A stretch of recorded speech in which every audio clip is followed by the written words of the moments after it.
বিসমিল্লাহির রহমানির রহিম। abnoormoms চ্যানেলে সবাইকে স্বাগত। আমি রুমা আফরিন, ঢাকা থেকে বরাবর তোমাদের মাঝে আবারও চলে আসলাম দৈনন্দিন কাজ নিয়ে। আর আজকে আমার ভিডিওটা থাকছে দুপুর থেকে কিচেনটা ক্লিন আউট এবং দুপুরে খাওয়া দাওয়ার পরে আমি কীভাবে টুকটাক কাজগুলি করি সেটাই শেয়ার করতে চলে আসছি। যাই হোক বন্ধুরা, তোমাদের সুস্থ এবং ভালো থাকা কামনায় আজকে আমার এই ব্লগ জার্নিটা শুরু করে দিলাম। আশা করি সবাই ভালোই আছো। আর যারা যারা আমার সাথে এই মুহূর্তে জয়েন হয়ে আছো দেশ এবং দেশের বাইরেতে, অবশ্যই আমার চ্যানেলটাকে একটা লাইক কমেন্টস করে পাশেই থাকবে। আর প্রয়োজনে তো সাবস্ক্রাইবটা আছেই। নতুন বন্ধুদের অবশ্যই ওয়েলকাম জানাচ্ছি। যারা এই মুহূর্তে নতুন জয়েন হয়েছো তারাও আমার চ্যানেলটা সাবস্ক্রাইব করে বেল আইকনে দিয়ে রাখবে, যাতে আমার নতুন নতুন ভিডিওগুলি তোমাদের কাছে পৌঁছে যায়। এই তো আমার সকল লাভ ভিউয়ার্স, আমি দেখো দুপুরের জন্য সব কিছু টুকটাক করে বেরিয়ে নিয়েছি। এখন আমি ডিশটাকে সার্ভ করে আমরা খাওয়া দাওয়া শেষ করে নিব। কন্টিনিউয়াসলি রাত্রে রান্না করতে হয়, গ্যাস একদম থাকে না। আর আমার একটু সর্দি প্লাস জ্বর একটু ফিল করছি, যার কারণে হয়তো আমার কথার ধরনটা একটু চেঞ্জ লাগতে পারে, বা যেহেতু নাকটা বন্ধ হয়ে আছে। So if you don't mind, তোমরা এটা একটু কষ্ট হলে বুঝাই নিও। আর সংসার চলমান গতিতেই চলে, জীবনও চলে, কিন্তু কিছুই থেমে থাকে না। এর মধ্যেই আমাদের সব কাজ ব্যস্ততাগুলি আর কি কমপ্লিট করে নিতেই হবে বন্ধুরা। এখন আমরা এখানে খেয়ে নিয়েছি। ওই বেডে আমি এটা বিছিয়েছিলাম, কিন্তু খালাম্মনি ভুলবশত এখানে খাবার নিয়ে আসছে। এখানে খাবার রিস্ক, বেডশিটে একটা দাগ পড়ে যাইতেই পারে। যাই হোক, তারপরও খাওয়ার পর কিন্তু পড়েই গেছে, আর কিছুই করার নাই। আমরা টুকটাক করে খেয়ে তারপরে আমি দুপুরের পরপর যেভাবে ঘরটা আর একটু চিন্তা করলাম ঘরটাও একটু ক্লিন করে নিই, যেহেতু অনেক ডাস্ট হয়েছে আর আমি অনেকগুলি কাপড় কাটছি। তো ওইভাবে ময়লাগুলিকে আগে উঠাই নিয়েছি, পরে এইভাবে ঘরগুলিকে ঝাড়ু দিয়ে নিয়ে আমি আমার কিচেনটা কিভাবে ক্লিন আউট করেছি সেই পর্যন্ত তোমরা দেখতে থাকো।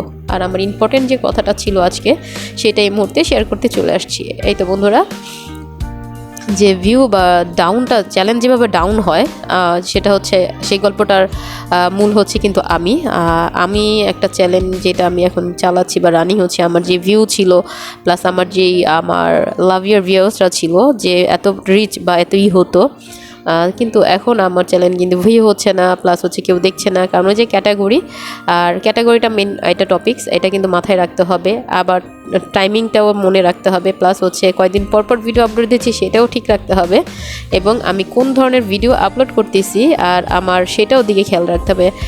আমার চ্যানেলে আমি ভিডিও ছাড়ছি একটা, প্লাস হচ্ছে আমি আজকে এটা দিচ্ছি, কালকে ওইটা দিচ্ছি, আমি একদিন পর ভিডিও দিচ্ছি, বা আবার এক মাস পরে আমার কোনো খবর না, এক সপ্তাহ পর। এরপরে দেখা যাচ্ছে যে ইউটিউব যে ইমপ্রেশন রেটটা সেটা কিন্তু অনেক কমিয়ে দেয়, ডাউন করে দেয় আস্তে আস্তে। তখন নতুন ভিডিও ছাড়লে কিন্তু 2, 4, 5, 10, 15 এরপর কিন্তু আর ভিউ হচ্ছে না। আর যাই হোক বন্ধুরা, আমি যেহেতু ইউটিউব চ্যানেলে নতুন না হলেও প্রায় 1 বছর ধরে এখানে কাজ করছি, কিন্তু আমার আসলে ওই সাকসেসটা এখনও হয় নাই। কারণ আমার জানায় ভুল ছিল, আমার চিন্তাভাবনায় ভুল ছিল, কারণ আমার হেল্প করার মতো কেউ ছিল না। নিজে যতটুকু বুঝেছি ততটুকু করে এখানে এসেছি। আসলে আমার সুন্দর করে বুঝানো আসলে বুঝে আসতে হয়। আমি সবাইকেই বলবো ইউটিউব প্ল্যাটফর্মে কাজ করো, কারণ এখানে একটা ক্লান্ত, প্লাস হচ্ছে তোমার এখানে যে মানুষের যে পাসিং করার যে সময় থাকে, অনেকের যে বোরিং থাকো, তোমরা যদি ইউটিউব প্ল্যাটফর্মে কাজ করো সেটাতে কিন্তু তোমরা তোমাদের নিজের সময়টা অবসর কেটে তারপর হচ্ছে তোমরা খুব ভালো থাকতে পারবে আমি মনে করি।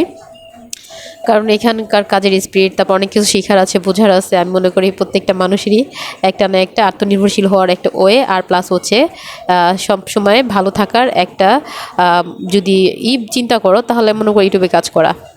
যাই হোক, যে কাজটা বা যে কথাটা আমি বলতেছিলাম, আর এই দেখো আমি এখানে বাটি পরিষ্কার করছি, কাজের ফাঁকে একটা কথার ফাঁকে একটা কাজের দেখিয়ে দিলাম। যে এটা কিন্তু একটা আপি বলছিলা যে আমি যে ইটা বানাইছিলাম মাজুনিটা, সেটা আসলে কিভাবে ক্লিন আউট করলে কতটুকু পরিষ্কার হয় একটু দেখিয়ে দিলাম। যদি আপু তুমি এই মুহূর্তে আমার ভিডিও দেখে থাকো তাহলে তো অবশ্যই বুঝতে পারবে সেটা কিন্তু আসলে ভালো পরিষ্কার হয়। তোমরা ইচ্ছা করলে এভাবে নিতে পারো, এখানে কিন্তু কোনো কস্ট বা কোনো টাকাও লাগতেছে না। তুমি তোমার নিজের ঘরে জিনিস দিয়ে কিন্তু সব কিছু সুন্দর করে গুছগাছ করে আর ক্লিন আউট করে নিতেই পারবা, চেষ্টা করলেই সম্ভব সব কিছু।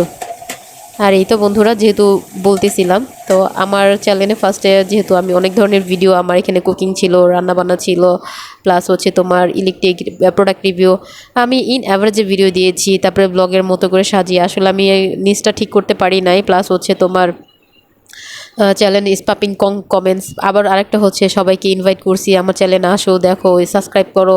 আমার পরিচিত যারা ছিল, এই সব কিছু মিলে আমার চ্যানেলটা যে ভিউটা হতো হট করে সেটা কিন্তু একদম ডাউন হয়ে গেছে। এখন আবার হয়তো দেখা যাচ্ছে এটা কবে ঠিক হবে আমি জানি না, তারপরেও চেষ্টায় আছি। তোমাদের ইচ্ছা শক্তি ভালোবাসায় কিন্তু আমি আসলে আবার একটু ভেঙে পড়া থেকেও আবার উঠে দাঁড়িয়েছি। জানি না আসলে আমি কি বুঝেছি বা পেরেছি, কিন্তু অবশ্যই আমি সবাইকে ওই যে একটা কথাই বলবো, কেউ যদি এই প্ল্যাটফর্মে কাজ করো, কারো হেল্পিং হ্যান্ড থাকলে তার থেকে শিখে পড়ে আসো, আর না থাকলে আগে নিজে শিখে পড়ে তারপর এখানে ঢুকো। সাকসেসটা তোমার কিন্তু সুনিশ্চিত। আমার মতো যখন তখন যা ইচ্ছা তা করলে কিন্তু হবে না পিরা। তোমরা যদি আমার চ্যানেলটা ভিজিট কেউ না করো, প্লিজ একবার করে আসো।